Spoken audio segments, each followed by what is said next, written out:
자, 그동안 질문이 참 많았던 그 1, 2차 연방 정부의 이 경기 부양금에 관한 이야기 좀 해보도록 하겠습니다. 이번 개인소득세 신고 준비를 하시면서 아직까지 못 받으신 분들은 신청을 좀 하셨을 텐데 아까 제가 그 말씀을 드렸었죠.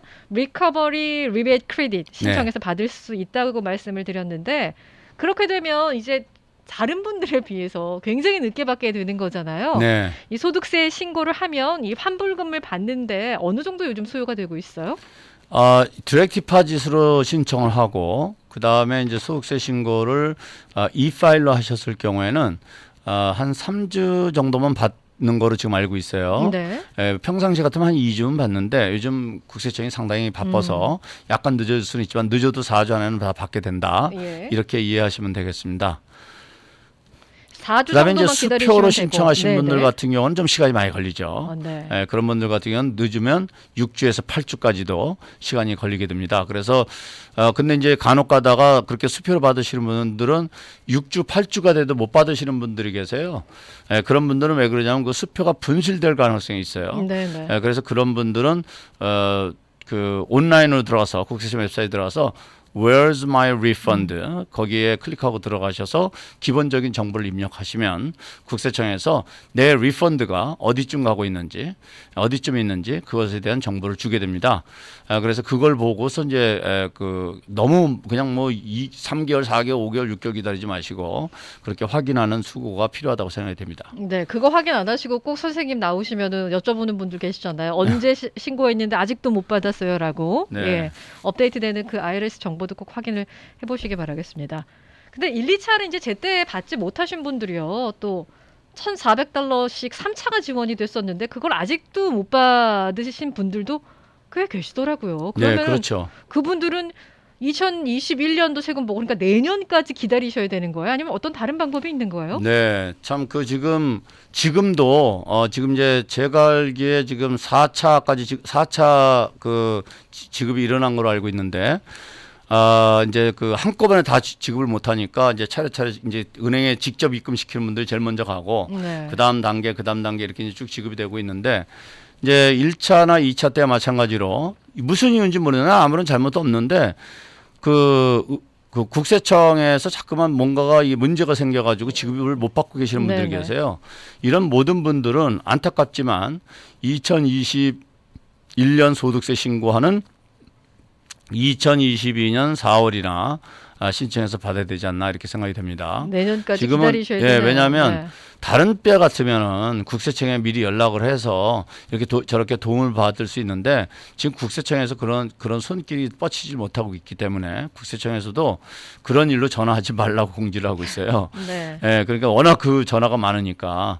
그러니까 사실 우리 뭐 한인분들 중에도 그런 분들이 많이 계실 수 있지만 아시다시피 그 미국의 이 미 전역에 얼마나 많은 사람들이 있겠어요.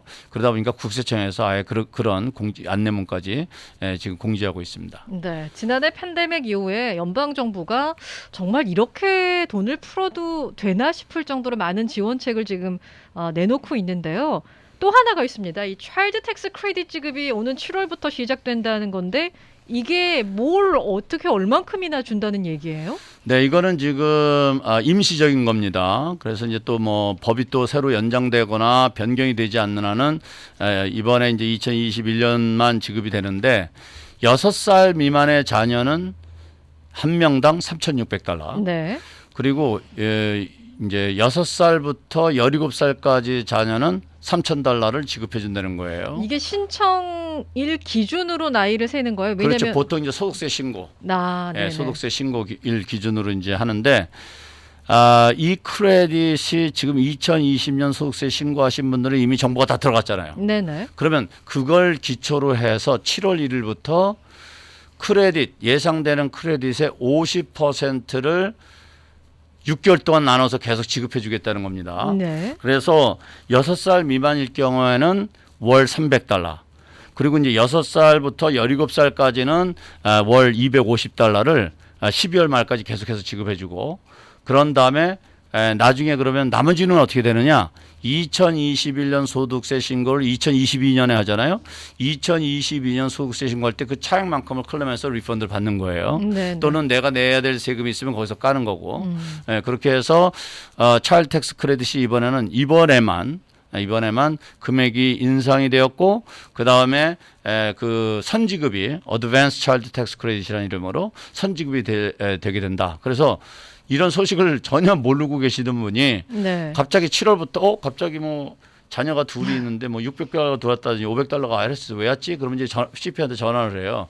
국세청에서 나한테 돈을 보냈는데 이거 왜 보냈냐고. 그런 분들도 간혹 계시는데 그런 일이 없도록 네. 이런 소식을 잘 접하는 것이 중요하겠고 그 다음에 이제 그러면 모든 자녀가 있으면 다 주냐 그런 건 아니고 싱글의 경우 7만 5천 달러까지 네네. 그리고 이제 부부로 세금 부과하실 경우에는 소득이 15만 달러까지 해당되시는 분들한테 지급이 됩니다. 그러면 이제 또 질문이 또 어떤 게 생기냐면 이번 말고 이전부터 계속 내가 차일드 텍스 크레딧을 받아왔는데 그러면 내 소득이 15만 달러가 넘으면 우리 부부가 15만 달러가 넘어도 그동안은 받아왔는데 이거 그럼 우리는 못 받게 되는 거냐? 그런 거는 아닙니다. 그러니까 3,600달러하고 3,000달러를 지급하는 요 규정만 그렇게 지급을 한다는 거고 네네. 그 다음에 것은 예전과 똑같이 지급이 돼요. 그러니까 그래서 이건 별도라는 소득세 거예요? 신고할 때 네네. 소득세 신고할 때 그 이제 그 차일드 텍스 크레딧을 신청을 하게 되면 그 오리지널 텍스 크레딧은 그대로 지급이 된다. 다만 이번에 팬데믹으로 인해서 임시적으로 정해진 이 차일드 텍스 크레딧은 말씀드린 대로 그런 기준으로 지급이 된다. 이렇게 이해를 하시면 되겠습니다. 네. 자, 팬데믹이 시작된 이후에 뭐 스티뮬러스 책 나왔고요. 뭐 실업수당 계속해서 지급했고 PPP 뭐 다양한 지원을 했습니다. 정부에서는 또 여전히 지금 진행 중인데 혹시 1차 PPP 탕감이 마무리가 됐습니까? 지금들 많이 진행들을 하고 계시죠. 네. 그래서 대부분 이제 아직까지는 저희 같은 경우에는 PPP 탕감을 신청해서 거절당했거나 그런 경우는 지금까지는 없어요. 그렇지만 지금 아직 신청을 해놓고 아직 그 확정이 안 된 상태가 많이 있습니다. 왜냐하면 지금 그것이 아시다시피 은행을 통해서 신청해서 은행에서 한번 다 리뷰를 하고 네. 은행에서 오케이 됐다.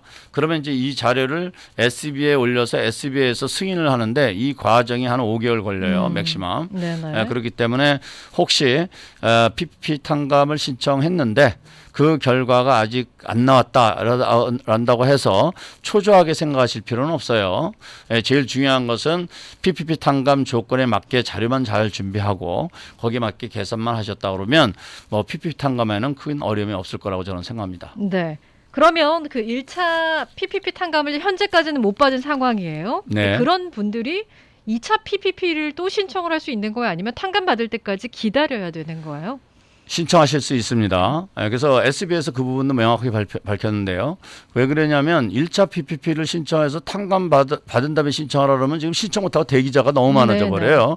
이것은 그 PPP 탕감이나 PPP를 신청하는 사람의 이슈가 아니라 정부가 그 업무를 다 소화할 수 없기 때문에 그렇게 한 거기 때문에 1차 PPP를 리저너블하게 합리적으로 탕감받을 수 있다라고 가정이 되면 2차 PPP는 진행하실 수가 있습니다. 그래서 실제로 1차 PPP를 탕감받지 못한 상태에서 2차 PPP를 받으시는 분들이 많이 계세요. 네. 그래서 혹시 그거를 염려하고 계시는 분들이 계시다면 더 늦기 전에 빨리 신청해서 2차 PPP를 받으시는 것이 좋겠습니다.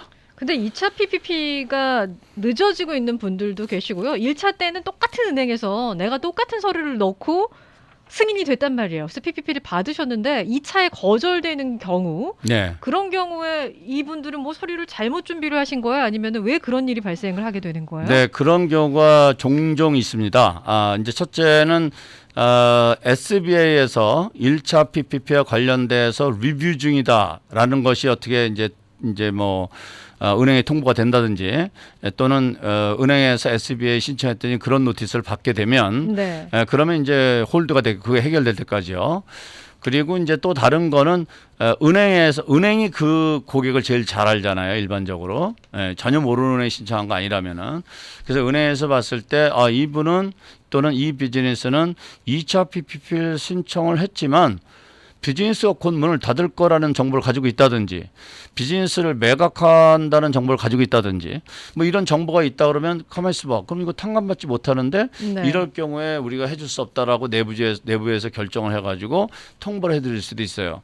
그래서 그런 일이 있을 때는 아무런 이유가 없이 그렇게 되는 것이 아니라 분명히 이유가 있기 때문에 그런 내용은 본인이 신청한 은행의 담당자에게 문의를 해서 그 이유가 뭔지를 확실하게 이해하시는 것이 중요한 것은 혹시 그 은행에서 거절당했다 하더라도 다른 은행을 통해서 신청할 수 있는 여지가 있는지를 봐야 되기 때문에 네네. 그 원인을 꼭 파악하시는 것이 대단히 중요하다고 생각이 됩니다. 네. 자, PPP는 탕감을 받을 수 있는 것으로 다들 알고 계시는데 그 SB에서 융자해줬던 융자금이죠. 그 EIDL, 네. 1차 때 이 EIDL 같은 거는 탕감이 안 되는 걸로 이제 알고들 계십니다. 근데 1차 때 그 EIDL을 풀기 시작할 때 자금이 좀 부족해가지고 처음 예상과는 달리 최고 뭐 15만 달러까지만 융자를 해주겠다라는 얘기가 있었는데 이번에는 추가로 50만 달러까지 융자를 해준다 하고 지금 뭐 진행이 되고 있는 상황으로 알고 있습니다. 네. 절차가 어떻게 되는 거예요?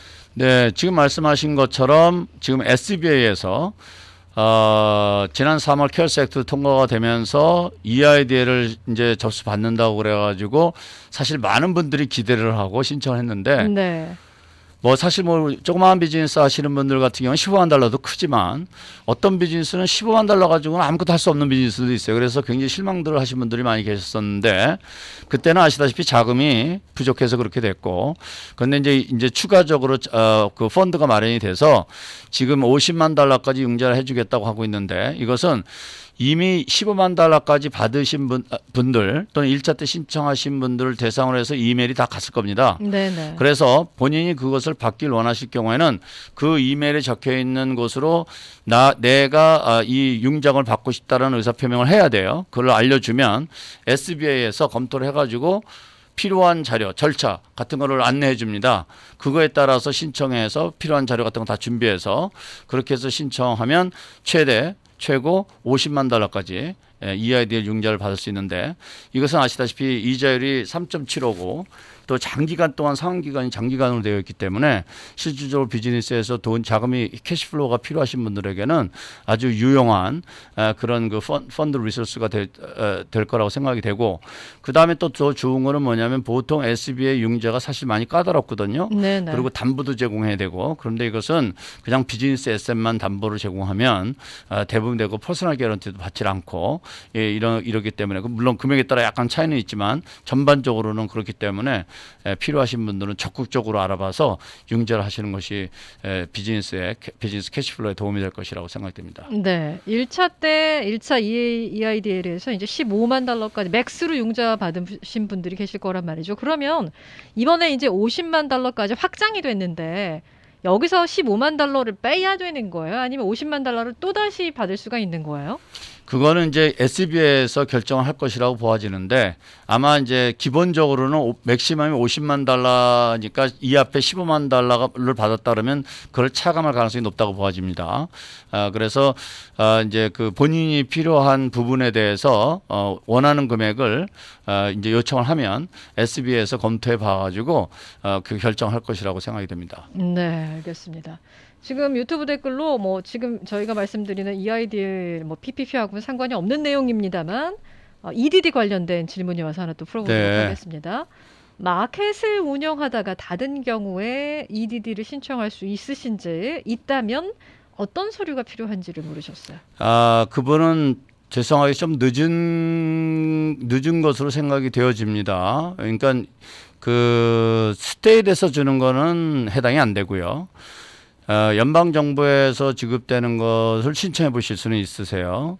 그래서 만약에 꼭 신청하셔야 되는 상황이라면 지금이라도 주정부 웹사이트에 들어가셔서 PUA를 신청하셔야 돼요. 네. 그래서 연방 정부에서 지급해주는 그 실업 지원금 그 금액을 지원하면 되는데 가장 좋은 방법은 지금 주정부에 들어가셔서 웹사이트를 살펴보셔서 그쪽에서 어카운트를 오픈하시고 신청을 하시는 것이 좋습니다. 지난 그 기간에 대한 소급 적용 같은 건 안 됩니까? 그거는 이제 주정부에서 결정할 텐데요. 이분이 지금 비즈니스 하시는 분이라서 급여를 받는 직원들하고 조금 상황이 달라요. 그래서 비즈니스를 언제 클로즈했는지 그런 인포메이션을 넣게 되면 네. 그래서 이제 그 주정부에서 결정할 텐데 그것은 이제 일반적으로 급여를 받는 분들하고는 그 실업수당 기준도 다르고 예. 또 주정부에서 지급해 주는 것이 아니라 연방정부 자금이 남아 있어야지 지급을 해 주는데 지금 그것이 자꾸만 끊어지는 상황이어서